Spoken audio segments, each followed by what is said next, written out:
هو الله الذي لا إله إلا هو الملك القدوس السلام المؤمن المهيمن العزيز الجبار. Allah Teala'nın El-Cebbar degan ismi haqida. Muhammed Yusuf. Hayatning rəhimsizligi sizni qiynab qo'ydimi? Turmushning qattiqchiligi belingizni egib qo'ydimi? İnsanlarning vafosizligi dilingizni bearam qildimi? Aqlsizlarning tentakligi ko'nglingizni ranjitdimi? Siz rostini dardlaringizga shifolik tilamsiz? Ko'nglingizga tasalli istamsiz? Yurak yaralaringizni tengishni xohlamsiz? Undaqda siz Allah Teala'ning El-Cebbar degan muborak ismi bilan tanishing. Bu ismga bo'lgan iymoningizni kuchaytiring. Barliq yaralaringizni Allah Teala'ning o'sha ismi bilan tenging.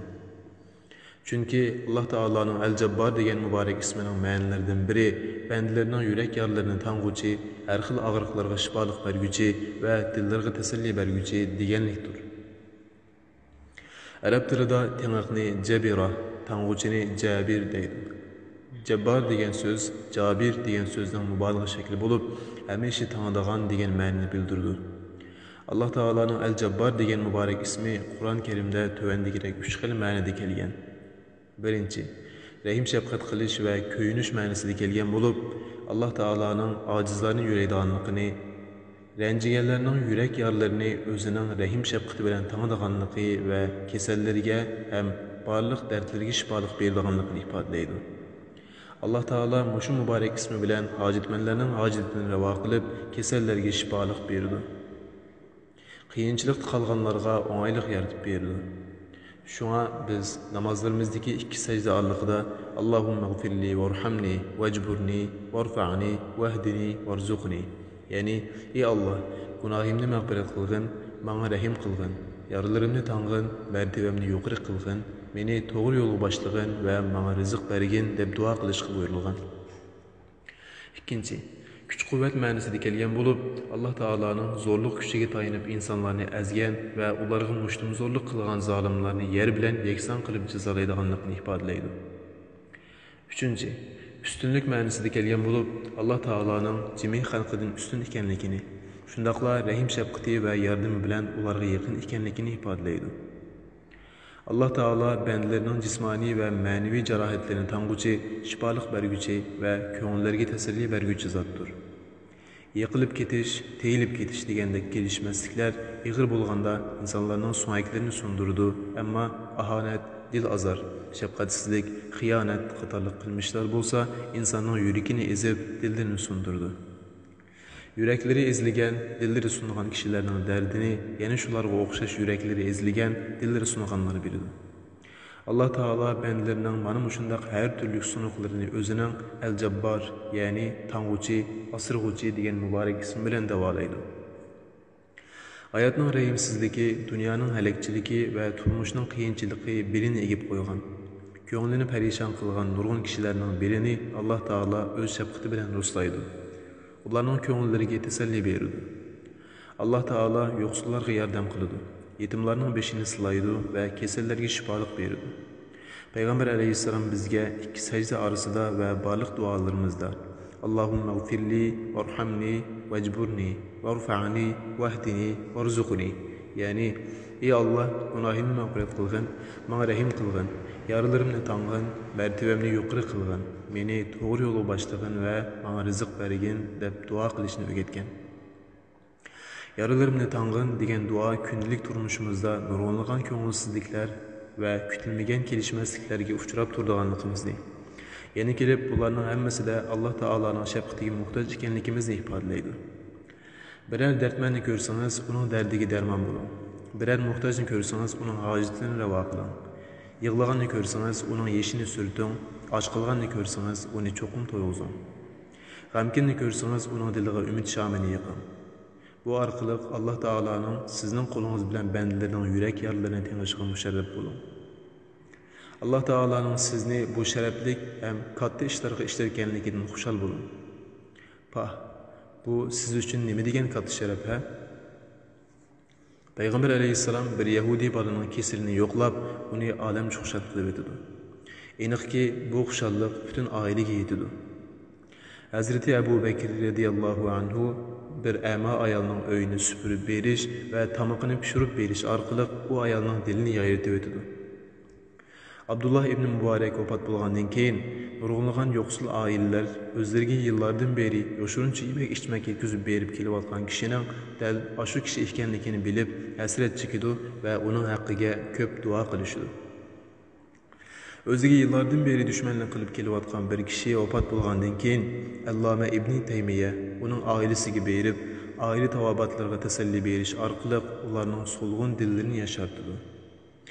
Ular kishilarning so'lg'in dillarini yashartish va ularning dardlariga darmon bo'lishdan iborat ulug'vor ishlar bilan mashg'ul edi. Chunki Alloh taolo ularni shunday katta sharafli ishlarga ishlatgan. Natijada ular Alloh taoloning Al-Jabbor degan muborak ismining dillarga tajalli qilishiga vasila bo'lgan. Alloh taolo dili sungan, ko'ngli azoblangan, biror yordamga, mehr shafqatga va tasalliga muhtoj bo'lgan nurg'un kishilarga o'zining mehr shafqatini va yordamini yetkazish orqali yana nurg'un kishilarni ishlatadi. Hayotimizda buning misollarini ko'p ko'ramiz. Do'stlarimdan biri bunday hikoya qiladi. Bir kuni havoning intayin issiq soatlarining birida aramning atrofida bir mo'mayning taslikda arusini ittirib ketayotganligini ko'rib, uning yeniga bordim. Qarasam, arudagi narsalar setish uchun elib chiqqan ushaq-tushak turmush buyumlari ekan. Mo'mayning qo'riq bosgan yuzi oftobda qariyib ketgan va qo'llari yerilib ketgan bo'lib, usti-beshidan chipildab ter qo'yilmoqda edi. Mo'mayga qarab onamni esladim. To'g'risi, mo'mayda onamni ko'rdim. Uningga qattiq ichim og'ridi va ixtiyorsiz yig'lab soldim. Yanchiqimda bor bo'lgan ozroq pulimni elib, uningga berdim. Ondan harusini ittirib, soyiga olib berib, mo'may bilan xo'shlashdim. Ammo bu manzara bir qancha kungacha ko'z oldimdan zodi nari ketmadi. Aradan bir qancha hafta o'tmayla Alloh taolo meni xuddi men heliqi mo'mayni xush qilgandek qattiq xush qilib etdi.